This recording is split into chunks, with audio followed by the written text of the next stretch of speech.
Panahon na siguro para ayusin ang sistema ng LTO sa kanilang mga records sa computer para makaiwas sa sobrang abala at dagdag bayarin sa ating mga motorista.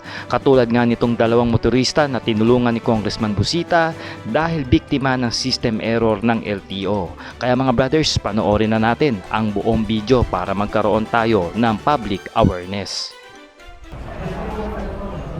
Balita. Ano po kasi? Nahuli ako dito sa Kalamba. Anong violation?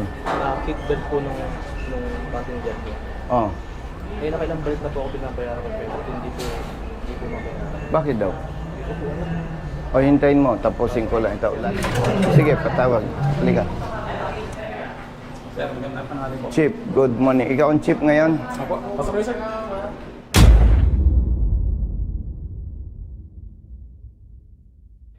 Apo kayo sir. Ay, okay. May enforcer kang merkado. Meron po. Baka pwedeng ma-request. Patawag ko sir.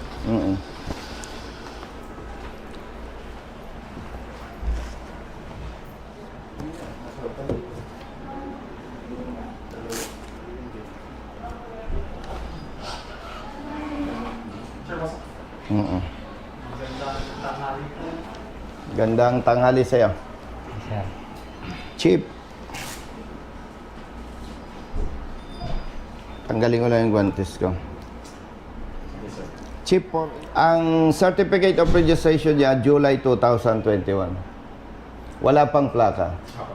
Kaya, kalimutan mo muna ito, Hepe, Apa. para hindi ka malito. Dito muna tayo sa rehistro at saka sa ticket. Nagrehistro siya noong June. Yes sir. Okay? June. Apo. Ang note, September magre-renew siya. Ang ending ng plaka niya, 9. Dama ba? Ay, ang tanong ko sa'yo, base dito, expired siya, hindi? Kung titingnan sir natin sir, expired na sir to. Bakit? Dapat sir magre-register siya sa route ngayong September. Bakit? Kasi sir, ang advance renewal sir natin sir, 2 months lang. Tingnan mo ito. Yan oh, kaya siya may penalty. 120. Ibig sabihin, sa pamamagitan nito, inabsulto na siya. Tama ba ako? Yes sir. Kaya siya may penalty. Apo. O sige, kalimutan na natin yon. Dahil nag-penalty siya, kalimutan natin yung January 2024 to June 2025. Nag-penalty siya eh. Apo. Okay. Now, nagbayad siya good for 1 year. No sir, kaya Hindi, yung 240 para saan yan? yan sir, yan na sir. Ang use sir ng motor sir na for the whole year sir. Oh, for the whole year. Yes sir. Kaya lang sir, nag-register siya sir June. Ang platan sir na napasayan sa kanya ay 9. So dapat sir, no September sir, nagpa-register siya ulit. Ang problema dyan, Hepe, sistema ninyo. Hindi siya nakapag-renew ng June 2024. Apa. Okay. Nag-renew siya June 2025. Apa. Okay. Yung kanyang sablay, pinanagutan na niya eh. Apo, nagpenalty na po siya. May penalty siya. Apo. Okay. Now, nag-renew siya ng June. Tama? Yes po. Ang siningil nyo, 240. Yes po. Di ba? Tama po. Hindi kayo nag-adjust.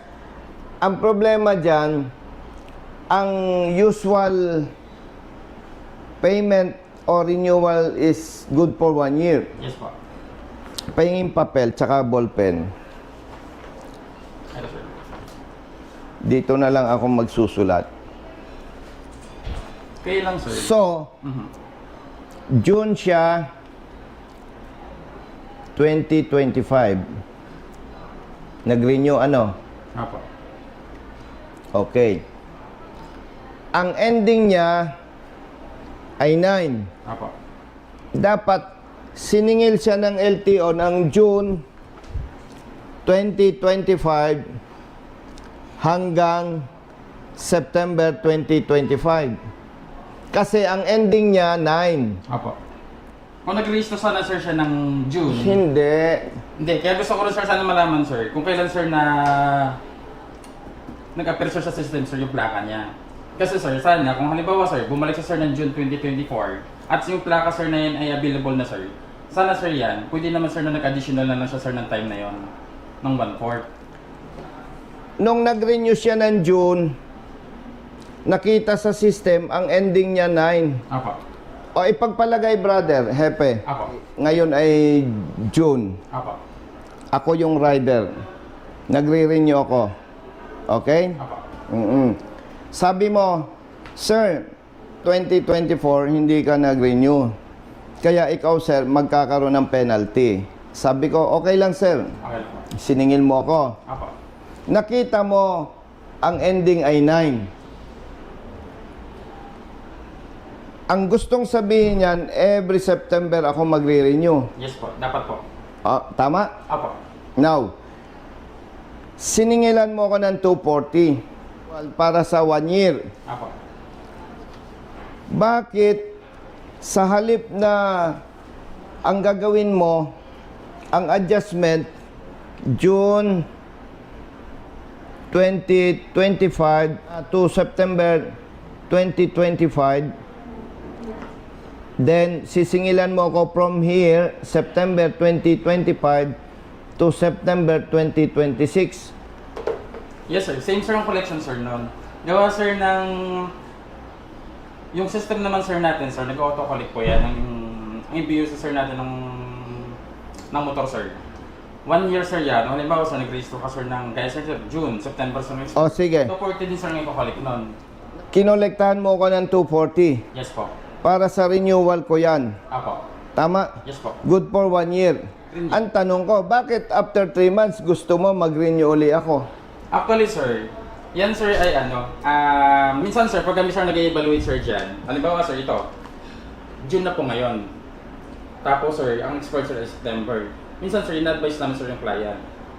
Sir, kung gusto Hindi mo, hindi yun brother, hindi yun Hindi ang expiration yan ay September.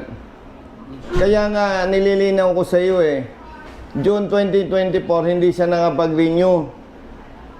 Nag-renew siya June 2025. Kaya siya may penalty. Tapos mali ang system na in-apply ninyo. Na siya ay nag-renew ng June. Sinasabi ng inyong system, September magre-renew uli. Di bayad uli siya sa emission testing. Bayad uli siya sa insurance. Tapos, yung MBUC, bayad uli siya. actually sir, Oh. based dun sir sa Saan? Ito sir, sa OR presented sir. Kasi sir, kung makikita sir natin sir, huling register niya sir ay dapat sir nag-register siya ng June 2024. Tapos sir, ang huling register niya sir, June 2025 na. Dapat sir, ang pinulik na sana sir dito sir, dalawang 480 dapat. 480. Okay. Tama. MBUC niya sir ng 2024, June 2024, at saka sir MBUC niya sir ng June 2025. Tama. So dapat sir yung collection Dapat. sir ng 480 plus penalty sir na 120. Oo. Tapos dapat ang tama sir doon, nag-collect sir dapat sir ng 1/4 na additional. Kung titingnan natin, hindi kasalanan ng katulad niya O anong gagawin natin? Gusto mo bang imongkahi sa LTO chief? Mag-seminar ako sa mga tao ninyo o ikaw magsa-seminar sa mga tao ninyo? Mali ang collection, brother, ng MBUC. Kulang. Kaya dapat yan, dahil siya naman ay late registration, nag-expire siya, dapat ini-adjust yan hanggang September base sa ending ng plate number. Dalawang system ninyo, ano, Hepe? Yes, sir. LTMS saka Stratcom, no? Yes po. Kaya ang gulo, no? Tama? Hindi magtama. O, ang nasasacrifice, Hepe, motorista. Kung ikaw yung ordinaryong manggagawa, nag-renew ka ng June, paano iisipin mo na babalik ka ng after 3 months? So, ano dapat gagawin dyan?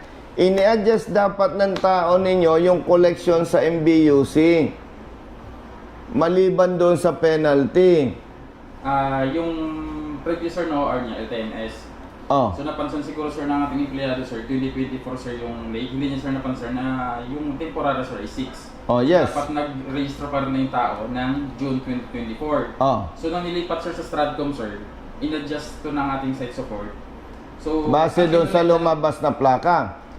Base dun sir sa year sir kung kailan na-register yung sasakyan. Oo. So hindi niya sir napansin sir na yung temporary ay 6. So Tama. nangyari sir dito sir, in-evaluate sir sa Stratcom na kinonsider sa ito nila, nakakala nila registrado lang, gawa sir ng 2024. Hindi sir nila napansin na January ito nirehistro, June po yung temporary. Hmm. So nang ginawa sir ng June sa Stratcom sir, ang kinolek sir nila 1 year lang. So tama naman to, kaya lang hindi nila napansin na dapat nag-register to ng June.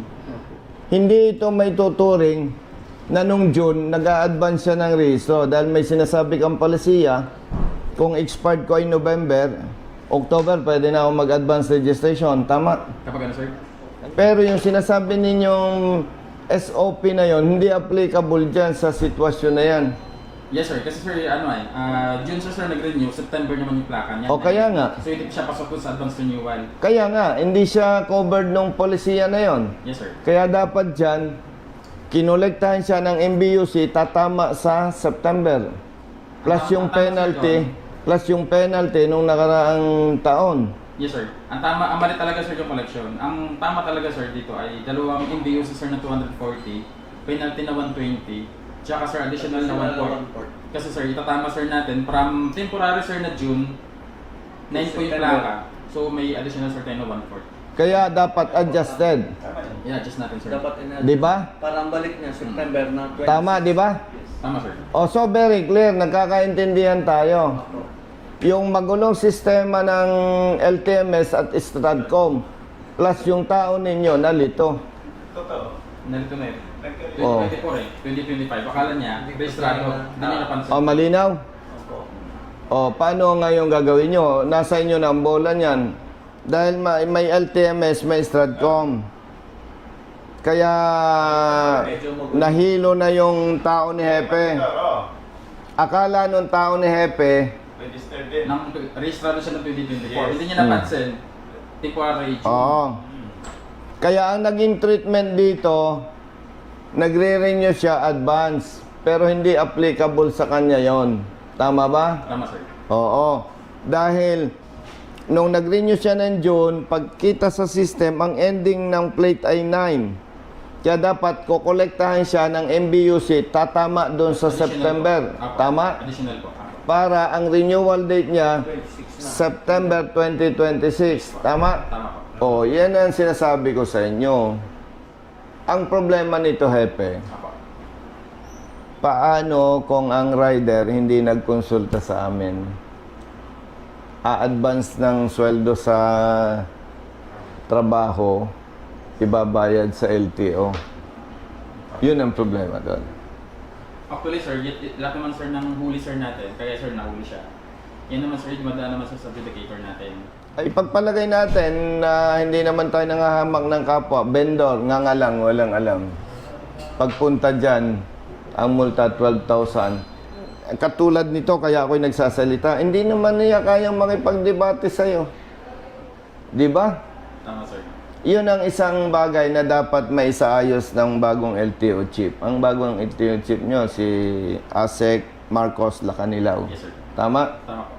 Hepe, kung yan ay 200 pesos lang, wala nang debate. Sige na, bayaran mo na lang. 12,000 yan. Ang problema lang nga, yung LTMS saka yung Stratcom, may banggaan, magulo, yung tao ninyo, hilo na. Nalito na to. O di ikaw nang balang mag-resolve yan. Pumunta siya sa LTO, Lipa, Regional Office. Opo, regional office. O yan ang kanyang plate number daw, sabi. Yes sir. Anong nakalagay dyan? D7839S po. Delta 7839 Sierra. Sierra. Tapos, nag-renew siya. Ang sabi ng system, Delta, 7659 Sierra. pareho hindi. Magkaiba sir. Magkaiba. Pinadalan siya ng LTO ng plaka. Eto. Oh, kapareho ba niyan dalawang plaka? Iba din, sir. Iba din. Nag-verify siya sa system, sa email. Sa LTO tracker po. Tracker. Ang sabi ng certification ng LTO, ito ang plaka mo. Oh. Pareho ba? Iba din, sir. Iba din. Ilan na? Apat na, sir. 4 na.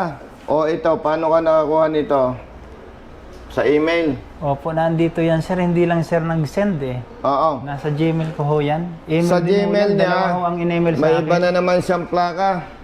Yun. Madaling sabi, sir, yung plaka, sir, na napabigay sa'yo, inabil mo, sir, rin sa tracker. Sa tracker mo, sir, nakuha yan. Hindi, yung plaka niya, Opo, pinadeliver. pinadeliver po yan. Galing. 1, 2, 3, 4, 5. May tanong kami sa'yo. Ang nakakabit na plaka, ito, Yes, sir. ending 6. Ang dala niyang rehistro, ending 9. Apo. Ano ang protection niya sa pulis, sa enforcer pag nasita? Patingin ng RCR mo. Ito, sir. Oh! Hindi naman tama sa plaka mo. Mga ngatwiran to. Tatanggapin ng pulis. Real talk. Hindi, sir.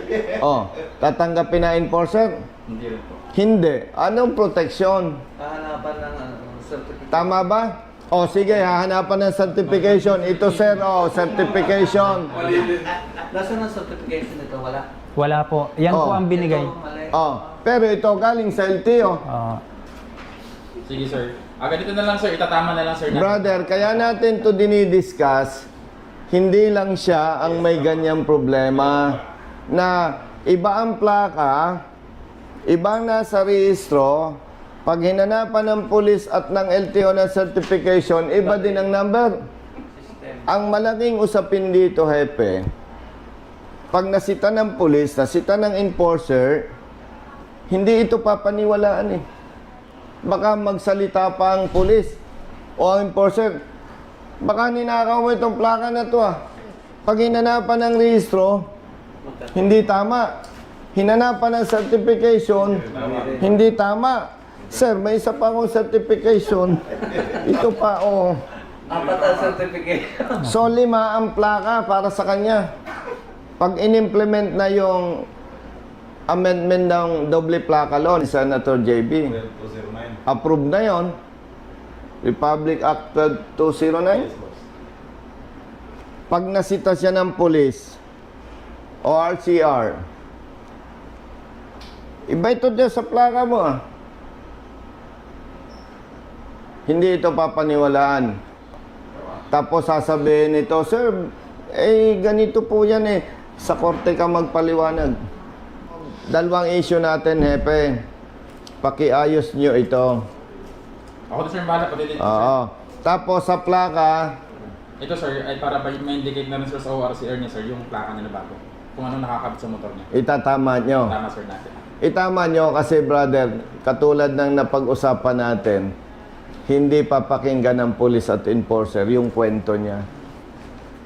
Manual na lang natin kung ano. Sige. Papaman na lang po ang resibo. Sige, magbayad siya ng MBUC. Opo. Itama ninyo. Solve na tayo dyan. Okay, sir. Tapos ang magiging plaka na niya, Ito na, sir. Susundin natin. ito na. Yung hawak Tapos lalabasan niya ng OR. niya. Yes po. Tapos, I-reflect ninyo itong plakang ito. yes, sir. Thank you. Yes, sir, bahala, sir, kasi, sir. Iwanan ko na lang siya dito. Sige, sir. Brother, Opo. Sir, may tanong lang ako. Paano yung bayad niyo sa ano ko po sa ticket? wala na yun. Bahala, sir. Sepe ng bala dyan. Kasi po wala po akong pang... Hindi ka na magmumulta dyan ng 12. Mag-a-adjust lang sa MBUC, ano? Itatama yan. Okay? Okay na. Hindi na, sir. Ito na pagkape. Okay lang at may lakad pa kami.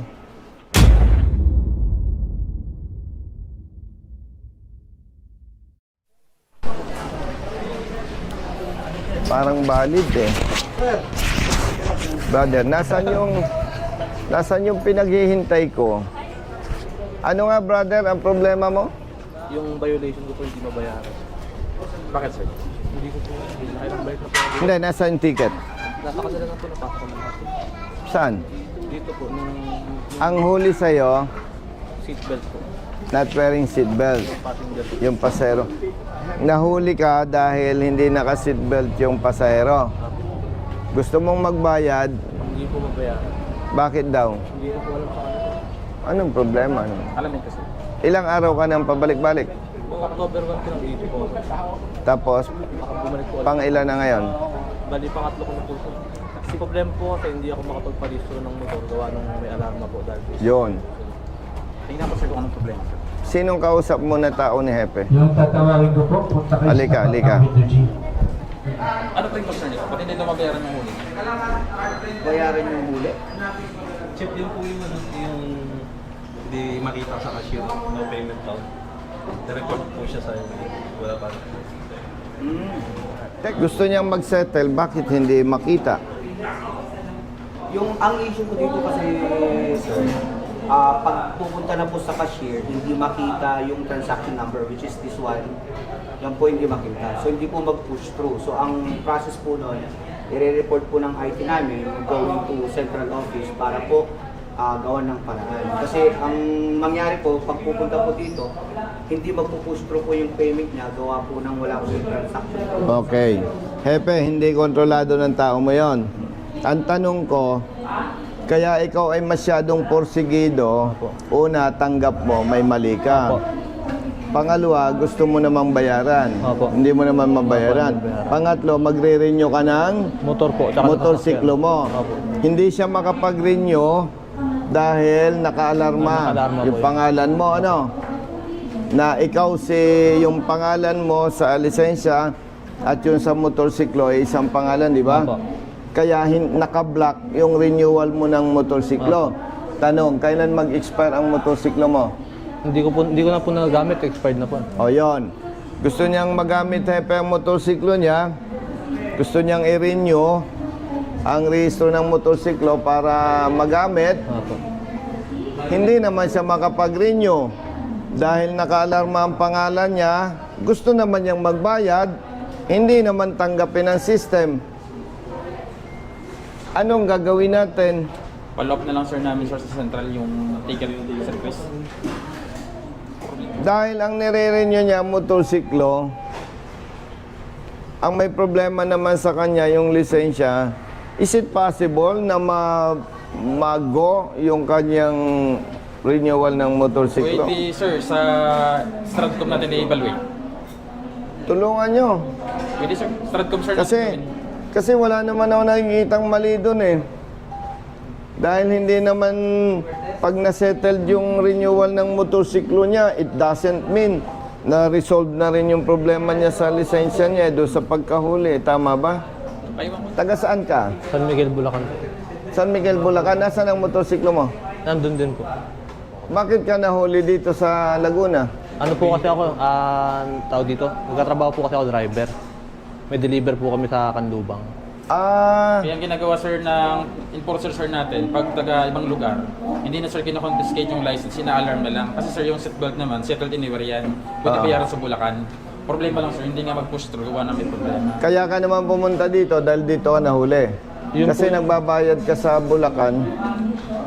Hindi po ma-process dun. Oo. Ganito na lang, kapatid. Kunin mo ang number ni Brother Matt. Opo. At base na rin doon sa pag-uusap natin ni Hepe. No? Possible naman, sir, na ma-registro sa Stratcom lang. Tatawag ka sa opisina at i-advise ko doon sa district officer ng Bulacan kung saan LTO na, Chief, walang galang na kasi yan nahuli sa Laguna, gustong mag-settle, wala sa system. Yung kanyang motorsiklo expired na, kawawa naman. Opo. Tulungan na lang ninyong marehistro gamit ang Stratcom Opo. para marehistro. Kasi hindi naman ibig sabing narehistro, naabsulto na siya doon sa huli. Tama? Yes, sir. Okay? Apo. Tsaka sir, yung huli mo, pwede mo na rin bayaran doon sa Bulacan. Apo, pwede na po. Papalop lang sir namin yung ticket para mag-proceed na yung payment. Sige po. Oo. Pasuyo. Sige sir. Okay na? Apo, thank you po. Salamat Malinaw? po. Apo. Sige. Thank you sir. Salamat sa inyo, ha. Ito yung pinag-usapan namin, Brother Matt, ng chief na nagkamali ng pagkwenta yung staff nila, na kaya naman pala nagkamali. Merong dalawang system na ginagamit ang LTO, yung LTMS latest at yung luma na Stratcom. At ang maganda lang doon, inamin nung kanilang hepe na nagkamali yung kanilang tao dahil nga may dalawang system na ginagamit. So ang binayaran mo 240. Opo. At nandito na, Brother Matt, sa kanyang rehistro Yes po. yung kanyang plaka. Na nakakabit na ngayon po. Oo, kasi nahihirapan siya. Bago natin siya tinulungan, may plakang natanggap siya. Iba ang plaka sa rehistro, iba ang certification. Opo. May 3 siyang certification, iba't iba ang plate number. Total, 5 po yung plaka 5 ang plaka na naka-assign sa motorsiklo niya. Ikaw ay magre-renew every June.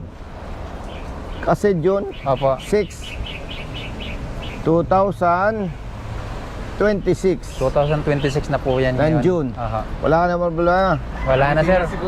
Okay. Okay na sir. Para sa kanya, malaking problema yon. Bakit? Malaking halaga ang 12,000 pesos. Pangalawa, masakit sa kalooban niya dahil sumusunod siya sa batas. Ang problema sa parte ng LTO. Pangatlo, alam ko na kahit hindi niya sabihin, natatakot siya. Dahil kapag nahuli siya ng polis o ng enforcer, hindi naman siya paniniwalaan. Totoo po yun. Di ba? Opo. Oh, ay kung ipinatutupad na yung amendment ng doble plaka law na isinulong ni Senator JB, pwede na siyang makulong.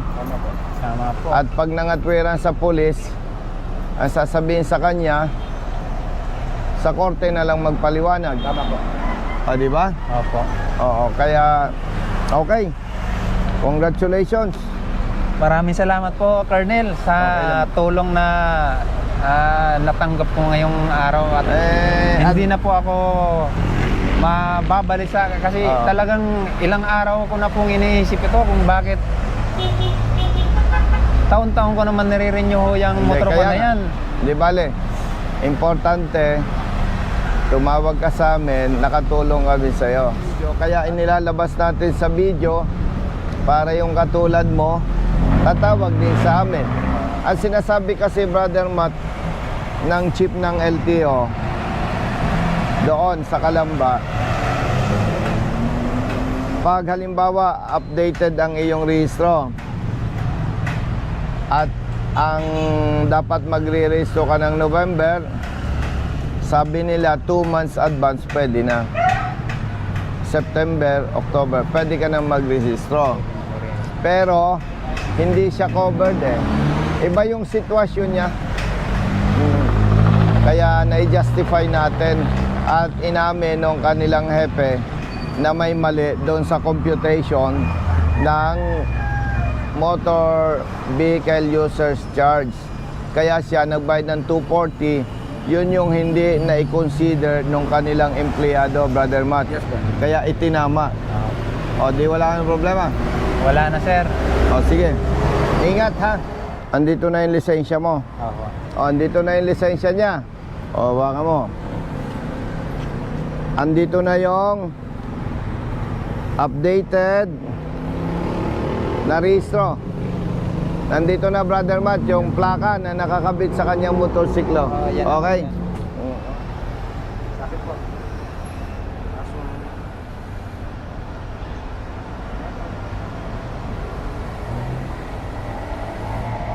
Okay.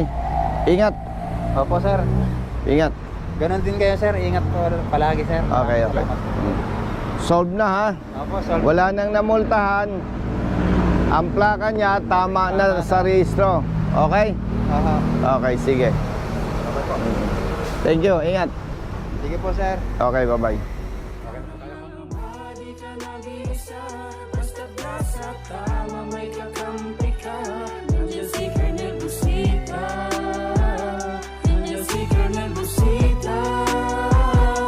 Huwag ka nang mangamba, di ka nag-iisa, basta't nasa tama.